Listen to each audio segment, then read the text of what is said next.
Specialist midwives for smoking in pregnancy. Yep. Tell me what you know, what you've read, what you've been told about smoking in pregnancy. Sometimes I think about it and I think that it's making the baby use its heart and that on its own in the first place, you know, so that when it comes out it's going to be quite able to do them things by itself. Tell me if I'm wrong, Charlie, but you think that by smoking you're making the baby's heart work harder and that will make it stronger? So the way I think of it is obviously the baby's heart is working on its own because obviously I'm not feeding it as much oxygen, which isn't as bad, but you know the baby's learning to pump that stuff around itself. What happens when you inhale on a cigarette? The carbon monoxide goes into the baby's bloodstream. The baby has much less oxygen. So the baby's tiny heart, and it's tiny, has to start beating a lot harder, a lot faster to try and get the oxygen that is there around the body. Yeah. So the baby's tiny heart has to work so much harder when you're having a cigarette, but it's pounding. Teenagers are carrying guns, drug dealers shooting at tons, single moms surviving on crumbs. That's the reason why food runs. Too much bills and not enough funds. What do I do? Do what I do best. Hit the road and shop less. Start juggling, money is coming in quickly, doubling. Bills get paid. Job there's an early morning drug break from GID. Scotland Yard, at my yard, X when I'm drunk. Moving 29 bars of Harry. Black, black, I get shabby. Out of the window to the alley. Danny, so the fedman can't catch me. Cuffing up and then try and attack me. X-Man, keep it gully. Cutting off the baby's oxygen supply.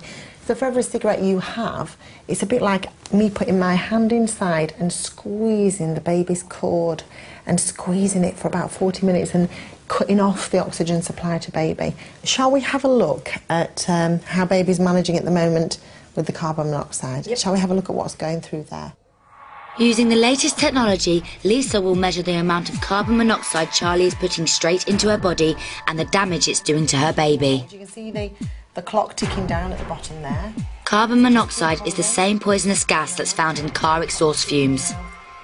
Okay. Charlie's baby is entering the danger zone. So there, we're going up, we're on 13, 15, 16, 17... and we're definitely in a red light. And baby's flashing there on a red light. So that is telling us that... It's bad. Yeah. 6 times more carbon monoxide in her system than is safe for her baby. Your baby is struggling for oxygen. Yep. And it's saying, help me. Speak to you Tuesday. Bye. After a stressful session with the midwife, Charlie reaches for the one thing that helps steady her nerves. Never, ever had anybody ever tell me that they felt that smoking was actually helping their baby, and that aspect really shocked me because there's so much misinformation out there, and most pregnant women know that it's not good, but they might not know the health risks. But to have somebody say to me, but I thought it was strengthening my baby's heartbeat, is unbelievable. I love just having that something there to do. Roll a fag, smoke the fag, watch a TV, have another fag, eat something, have a fag. You're constantly doing something, so it makes it like just a hobby, you know, and then you realise that your whole world revolves around smoking. Nearly 20, and my mum smoked with me, and I smoke now, and I'm, you know, healthy, I'm fine, and the baby's fine.